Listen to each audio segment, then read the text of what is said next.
Ohoho! Tabbas zargin da ake wannan fitaccen jarumai tabbas ya riga ya tabbata, domin jarumai ne wanda kuma an riga an san su kuma kowa ya san su a faɗin duniya baki ɗaya, wanda duk abin da suka yi da kuma duk abin da suke kowa ya riga ya san abin da suke kuma kowa ya riga ya san abin da suke aikatawa. Sai dai hakan ne yasa mutane da yawa suke yawaita maganganu akan abin da suke yi. Sai dai wasu kaɗan daga ciki sun ce bai kamata kuma a ce su dinga rigima a tsakanin su ba, domin ai sun riga sun zama manya-manyan jarumai kuma sun riga sun samu dukkanin abin da suke so a faɗin duniya. Idan sanuwa suke so sun riga sun samu, idan ɗaukaka suke so sun riga sun samu, idan farin jini suke so sun riga sun samu, idan kuɗi suke so sun riga sun samu, sun riga sun samu dukkanin wasu abubuwa da suke so a rayuwarsu. Amma kuma me yasa suke faɗa tsakanin su? Faɗa bai kamata a ce su dinga yi a tsakanin su ba, domin kamata ya ce duk abin da za su dinga yi su dinga sanin cewa ya kamata su dinga yi da kuma bai kamata a ce su dinga yi ba. Su fa manya-manya ne, kai ko da a ce su ba jarumai ba ne, ai girma ya riga ya kama su, bai kamata a ce su dinga faɗa a tsakanin su ba.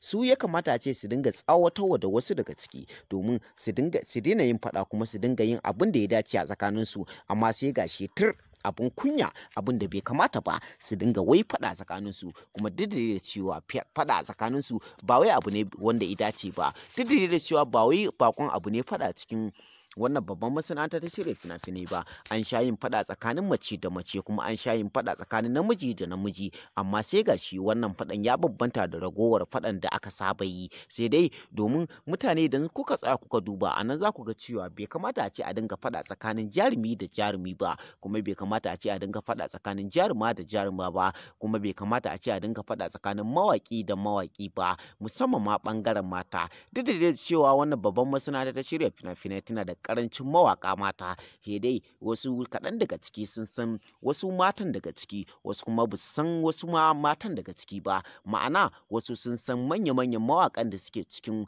wannan babban masana'anta ta shirya fina-finai, ma'ana ɓangaren mata, wasu kuma ba su sani ba. Hakan ne yasa mutane da yawa suke yawaita maganganun cewa Kano tana da ƙarancin mawaƙa mata, amma an kasa fahimtar cewa akwai manya-manyan mawaƙa mata, ba wai sun daina yi ba ne, kuma suna ci gaba da yin waƙoƙinsu. Sai dai a yanzu girma ya riga ya kama su ne, ma'ana tauraruwarsu ta riga ta daina haskawa. Hakan ne yasa suka ga cewa ya kamata ce su ajiye wannan aikin, su ebo ƙananan yara su kansu su buɗa musu, domin su kansu su samu abincin da ya kamata ce sun samu, su ma su samu ɗaukaka kuma su samu mahaukatan kuɗaɗe kamar yadda suka samu a lokacin da suke ta yayin nasu. Sai dai wasu daga ciki sun kasa fahimtar cewa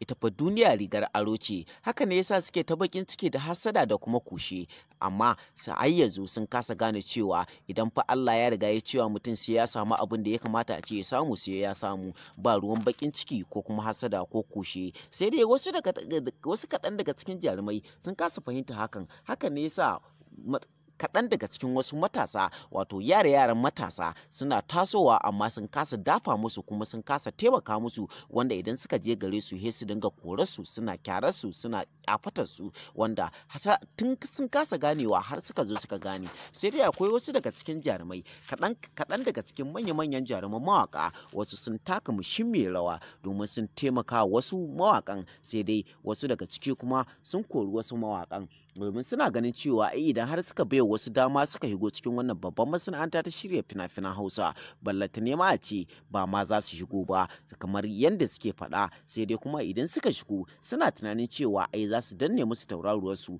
za su daina samun abin da suke samu, zai zama da cewa su ake saurara ba wai su ainihin gundarin su mawaƙa ba. Kuma babu abin da ya kai ciwo a zo har garinka a cika da yaƙi. Haka ne yasa suka kasa ba su dama, suke ganin cewa kawai idan suka ga cewa sun bai wasu dama to dai idan ba sa numfashi a doron ƙasa.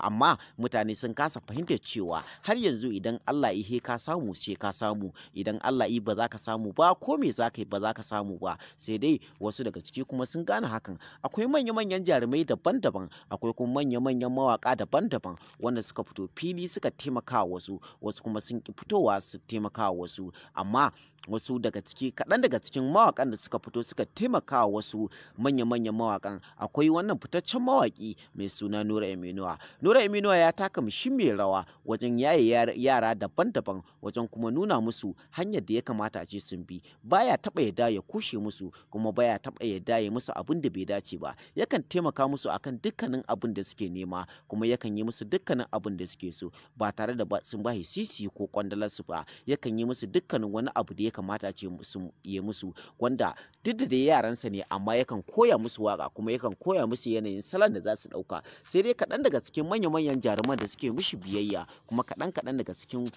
manya-manyan yaran mawaƙansa da suke mishi biyayya. Akwai fitaccen mawaƙi mai suna Ali Sho. Ali Sho tabbas yaron Nura M Inuwa ne, wanda kuma Nura M Inuwa ne ya yaye shi, wanda kuma har yanzu baya taɓa yarda ya ga cewa ya wulakanta mai gidansa wato Nura M Inuwa. Nura M Inuwa yana da matuƙar girma da muhimmanci da ɗaukaka a gurin wannan fitaccen mawaƙi mai suna Ali Sho. Sannan kuma akwai Faruk M Inuwa, wanda mutane da yawa suke cewa ƙanan Nura M Inuwa ne.